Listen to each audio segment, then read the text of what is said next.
Greetings, humanoids and earthlings. It's Akbar and Adam coming at you for episode 14 in our course on ethics and science. This is the last lecture in Module 4, the last lecture before the midterm exam, the only lecture of week 8. And so, gosh, we're really getting into this class, if you can believe it. Let's get into it. This is 3 theories of misconduct, and what I'm going to do today is spend quite a bit of time on the readings that you're doing for this week to try to help you think through those.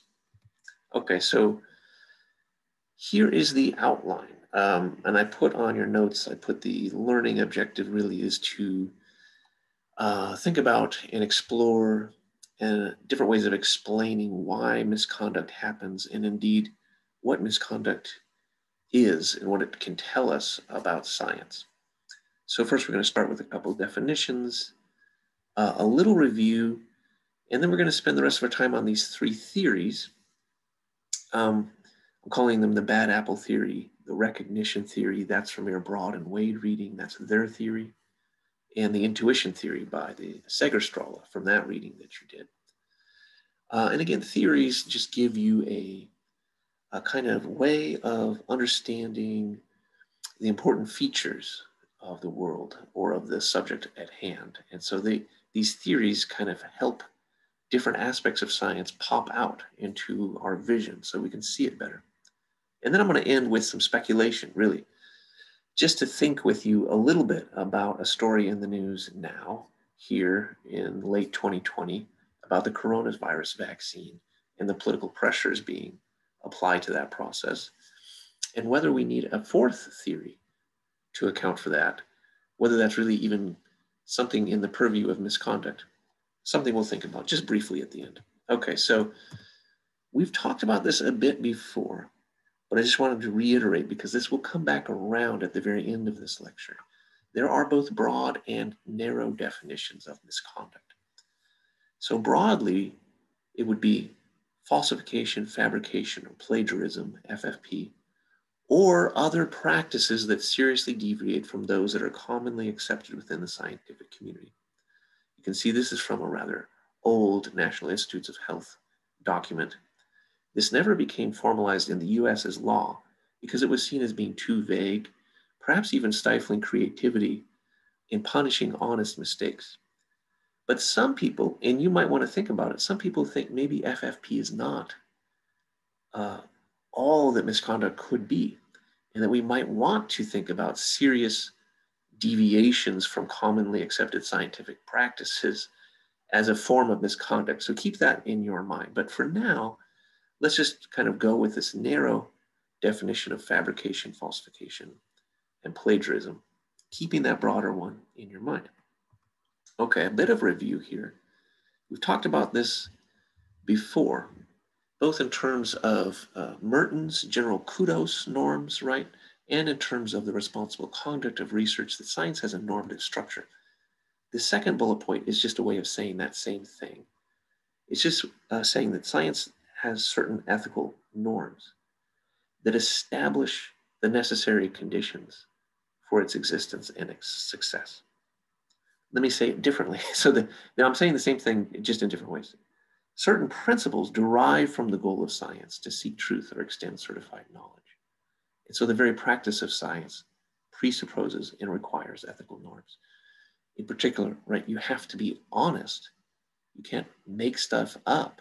If you make stuff up, you're not doing science. So when you violate that rule that applies to being honest, then you're no longer doing science. You violated the very essence of science. So it has this normative structure. We also talk about how upholding those norms is simply what we mean when we say RCR, responsible conduct of research, or in Europe, good scientific practice. Violating those norms is what we mean by misconduct. Again, the federal government has a narrow definition that fabrication, falsification, plagiarism is misconduct. But it's all kind of within the purview of violating some ethical norm that's at the center of science. And again, you can see how honesty really with FFP, all of those, honesty is at the core of that. We talked about the gray area, QRP, questionable research practices. which might get into that broader definition of misconduct, those other practices that might deviate from standard scientific conduct. Okay, that's all just by way of review. The thing I want to highlight here, though, is that living up to the norms is difficult.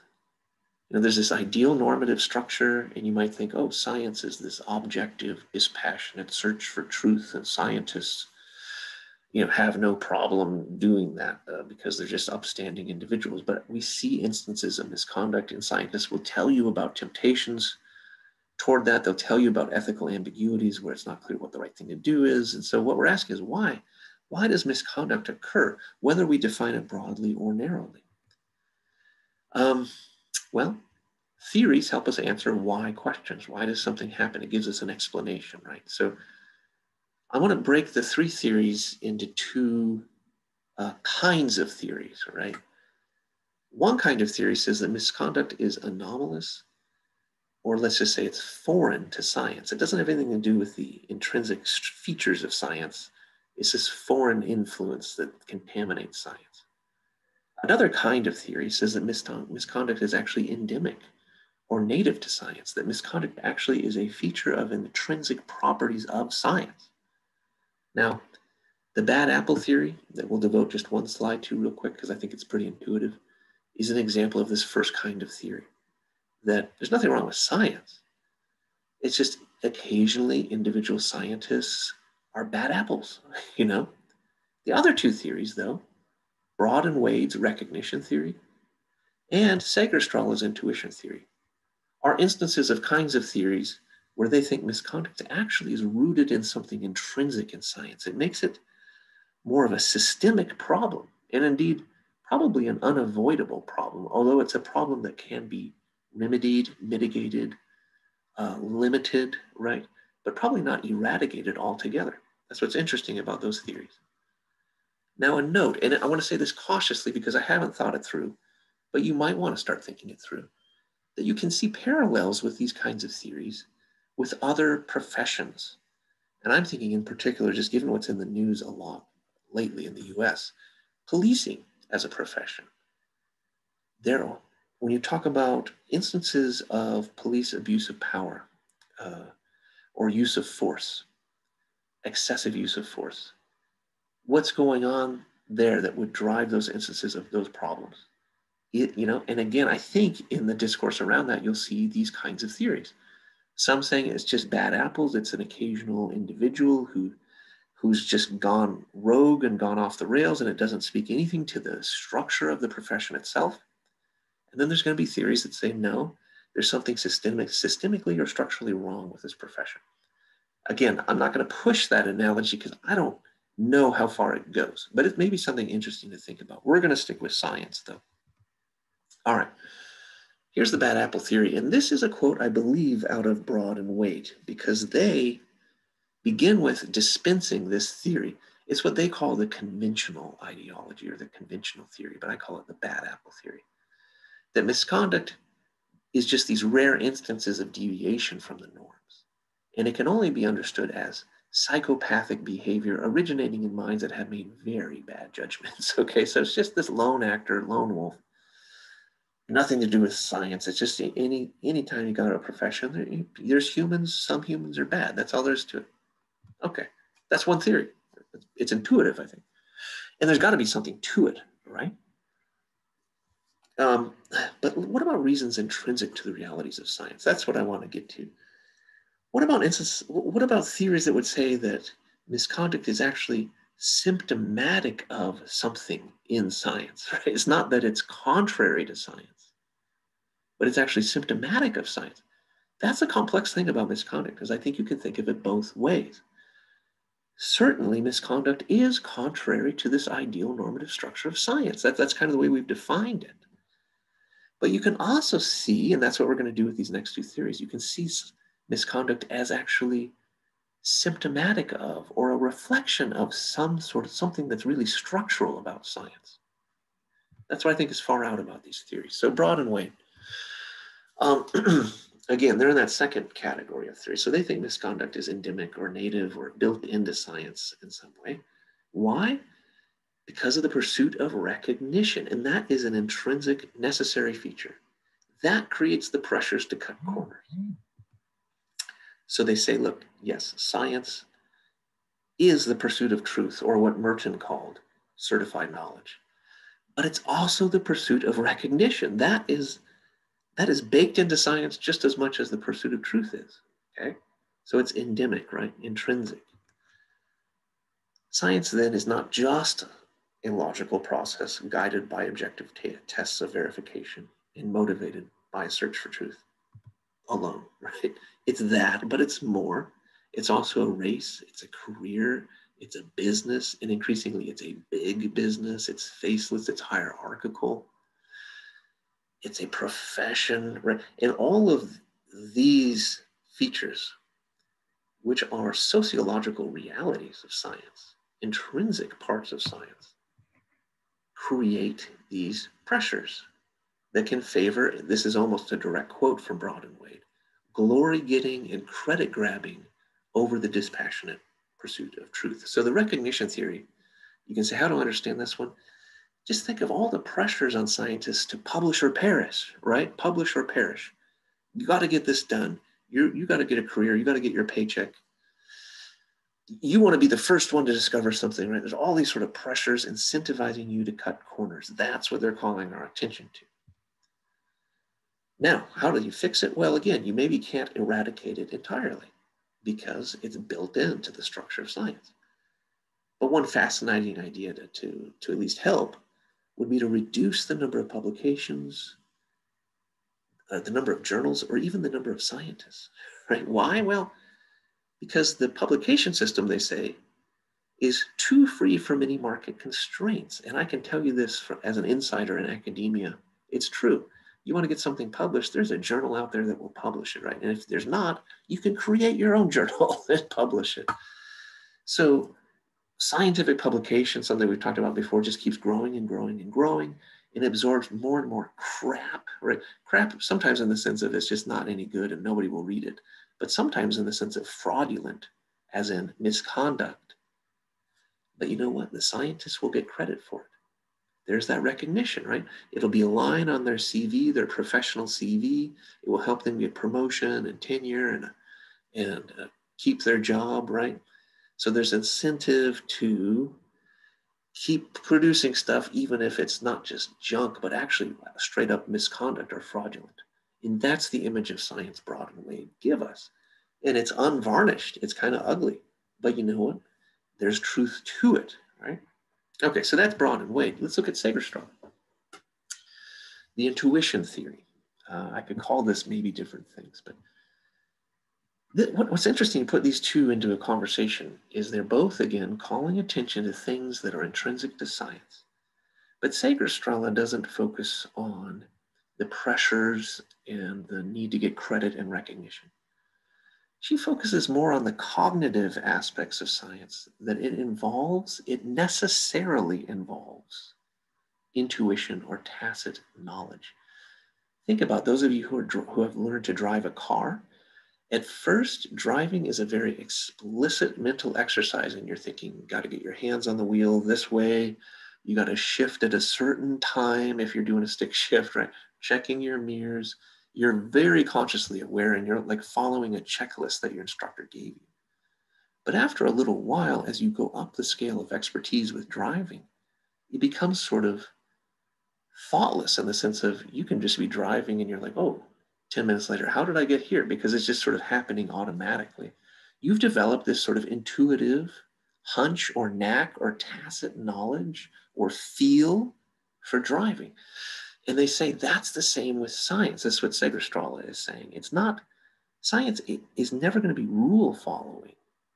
To do science, you have to have this intuitive grasp. You have to have this tacit knowledge. You can't just cook up a new discovery out of a recipe book. That's not the way research works.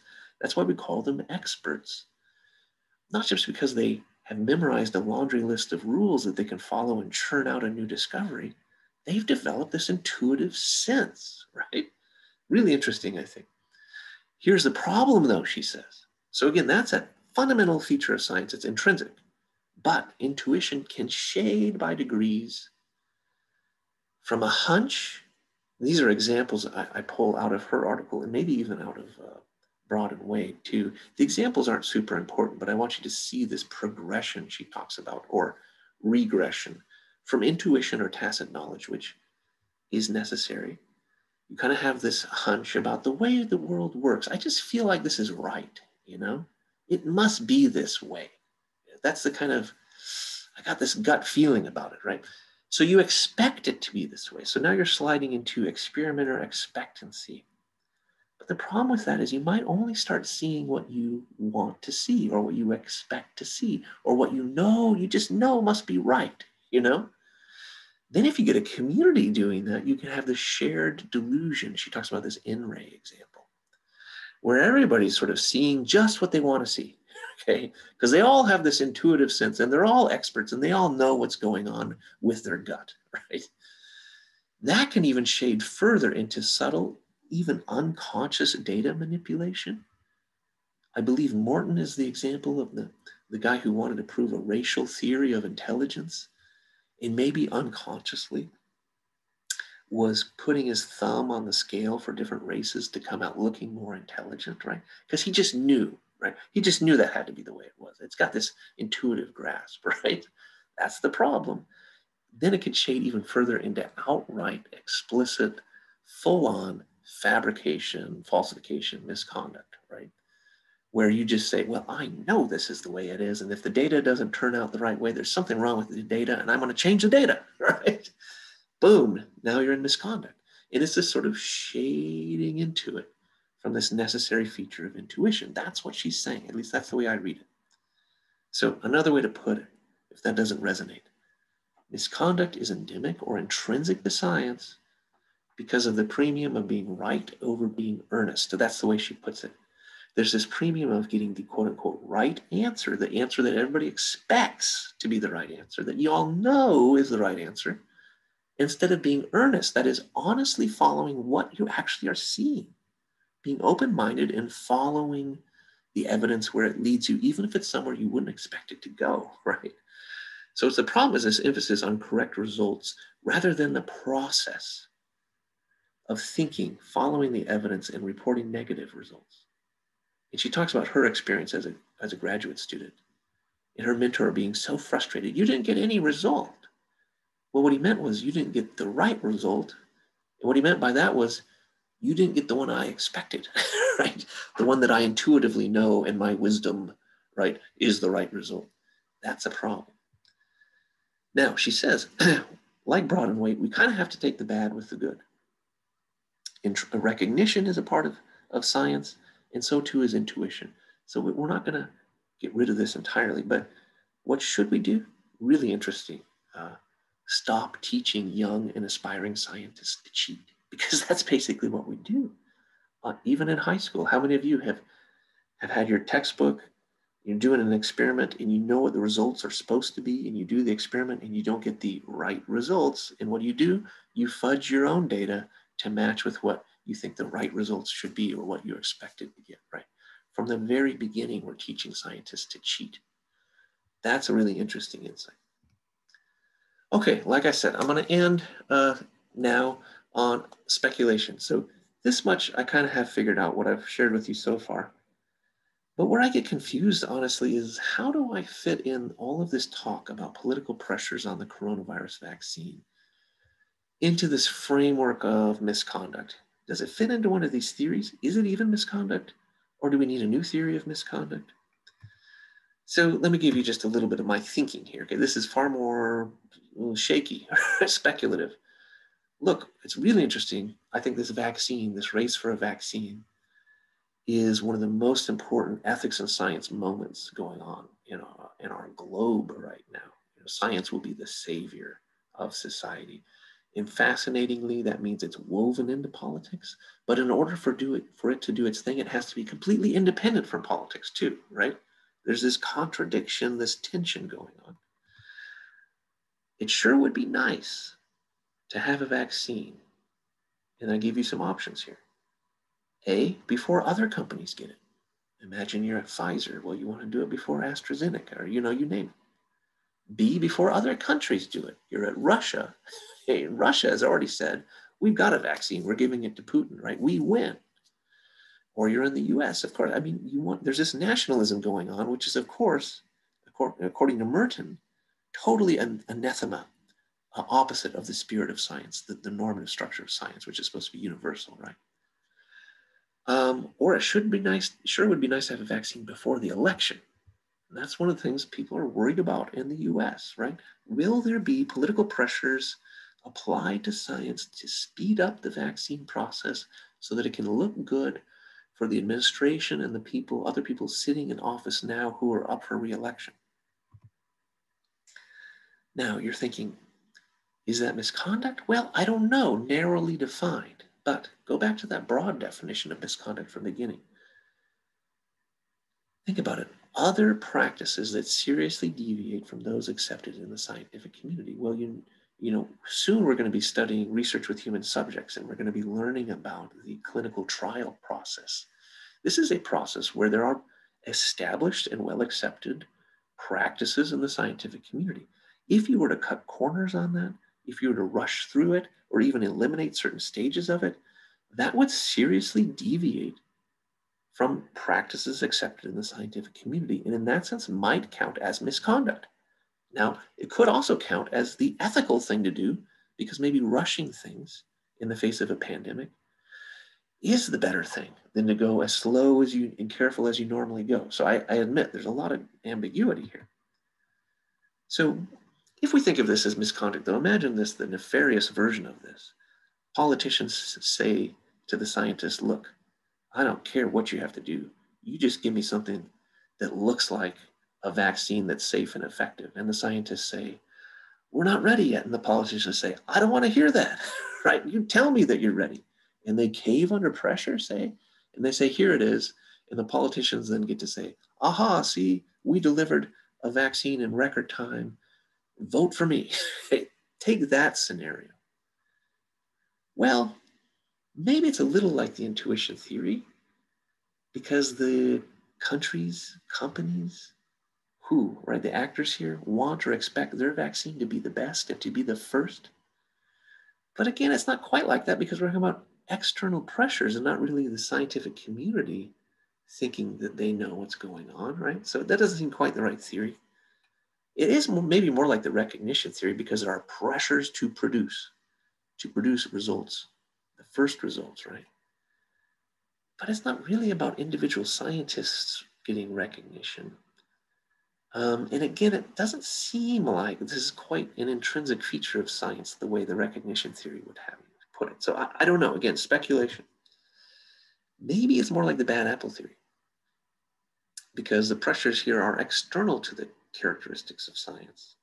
We're not really talking about some endemic part of science. We're talking about science getting chucked into politics, into a political perfect storm, right, of pressures that might distort the scientific practices at issue, and not really anything endemic to science that would distort it. So my last slide, go back to this one.